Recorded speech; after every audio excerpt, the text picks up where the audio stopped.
everybody. Have I got a treat for you? I can't wait to share this wonderful book called Henry's Freedom Box. And it's a true story from the Underground Railroad. And it's written by Ellen Levine and illustrated by Kadir Nelson. I think that you are really going to like this book. Let's get reading. Henry's Freedom Box, a true story from the Underground Railroad, written by Ellen Levine and Kadir Nelson.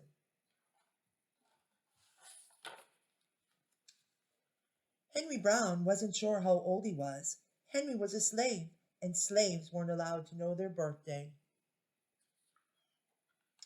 Henry and his brothers and sisters worked in a big house where the master lived. Henry's master had been good to Henry and his family, but Henry's mother knew things could change. Do you see those leaves blowing in the wind? They are torn from the trees like slave children are torn from their families. One morning the master called for Henry and his mother. They climbed the wide staircase. The master lay in bed with only his head above the quilt. He was very ill. He beckoned them to come closer. Some slaves were freed by their owners. Henry's heart beat fast.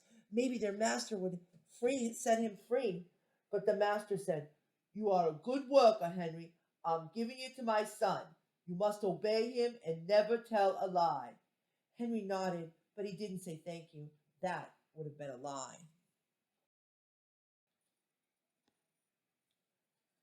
Later that day, Henry watched a bird soar high above the trees. Free bird, happy bird, Henry thought. Henry said goodbye to his family. He looked across the field. The leaves swirled in the wind.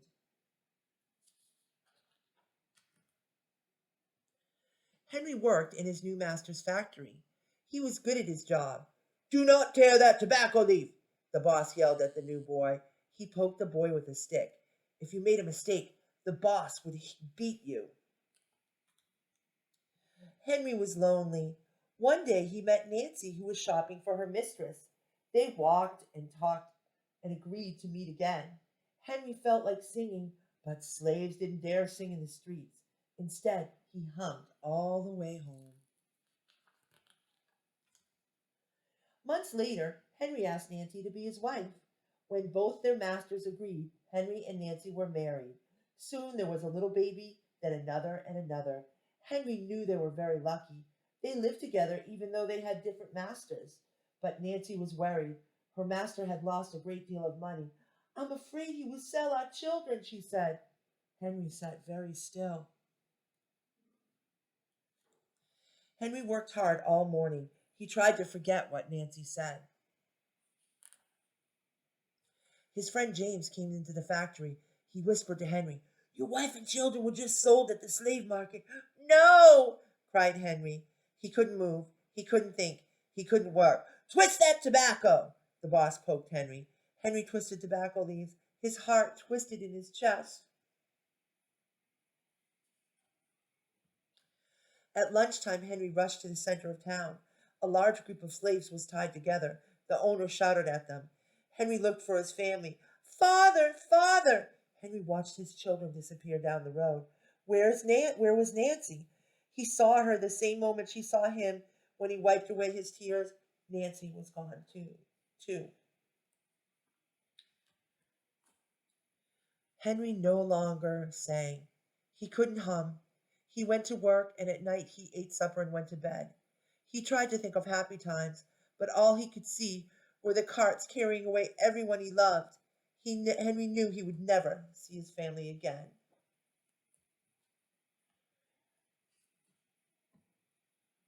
Many weeks passed. One morning, Henry heard singing. A little bird flew out of a tree into the open sky, and Henry thought about being free. But how? As he lifted a crate, he knew the answer. He asked James and Dr. Smith to help him. Dr. Smith was a white man who thought slavery was wrong. They met early the next day at an empty warehouse. Henry arrived with a box. "I will mail myself to a place where there are no slaves," he said. James stared at the box, then at Henry. "What if you cough and someone hears you?" "I will cover my mouth and hope," Henry said.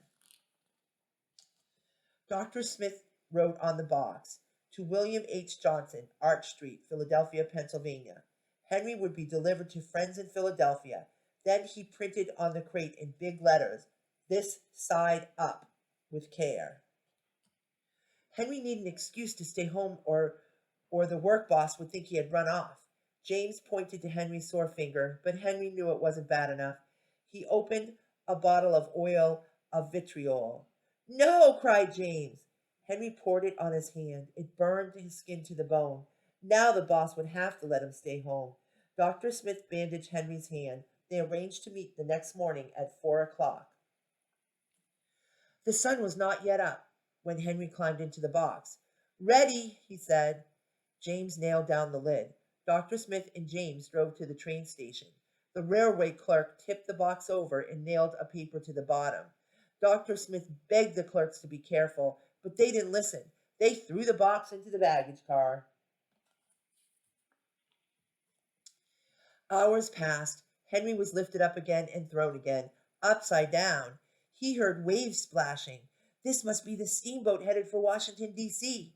The ship rode smoothly, but Henry was still upside down. Blood rushed to his head. His face got hot. His eyes ached. He thought his head would burst, but he was afraid to move. Someone might hear him. "I'm tired of standing," someone said. "Why don't we move the box and sit on it?" said another. Henry held his breath. Could they be talking about his box? Henry was pushed. The box scraped the deck. Now he was on his right side, now on his left, and suddenly right side up. "What do you think is in here?" the first man said. "Mail, I guess," said the other. I am mail, thought Henry, but not the kind they imagined. Henry was carried off the steamboat and placed in a railroad car, this time head up. He fell asleep to the rattling song of the train wheels. He woke to a loud knocking. "Henry, are you all right in there?" "All right," he answered. The cover was pried open. Henry stretched and stood up. Four men smiled at him.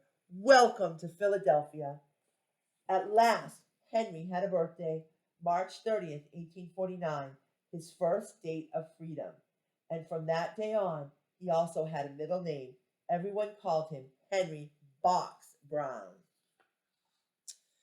In the mid-1800s, there were about 4 million slaves living in the United States. Slaves were owned like tables or cows or wagons. Historians believe that between 60,000 and 100,000 slaves escaped to freedom, traveling on what was called the Underground Railroad. The Underground Railroad wasn't a real railroad. It was all the secret ways slaves made their way from south to the north. They hid in carts, rode on horseback, walked hundreds of miles through forests and swamps, and crossed flowing rivers in summer and icebound rivers in winter. Conductors and station masters hid them and helped them through their journey. When Henry Brown climbed into his freedom box, he hoped to be carried to a safe world. He brought along a small tool to make air holes, a little water, and a few biscuits. Henry arrived in Philadelphia, having traveled 350 miles from Richmond, Virginia, in 27 hours. His story made newspaper headlines in America and Europe. Henry never found Nancy and his children. In 1850, he went to England, and there are some reports he married again. We do know with absolute certainty that Henry Box Brown became one of the most famous runaway slaves on the Underground Railroad, the man who mailed himself to freedom. And that is the end of this wonderful story.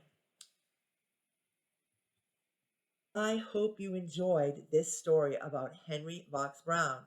Henry Box Brown was one of the Underground Railroad's most famous runaway enslaved people, and his idea was ingenious, mailing yourself to freedom. If you'd like to learn a little bit more about the Underground Railroad, go back to the calendar page and click on the button near the story, Secret Signs of the Underground Railroad. I know you'll enjoy it. And if you'd like to draw a picture or write a little note about how much you enjoyed the story, send it to me at my email, mwright@selfhelpinc.org, and I will send you a surprise. Have a great day, everybody.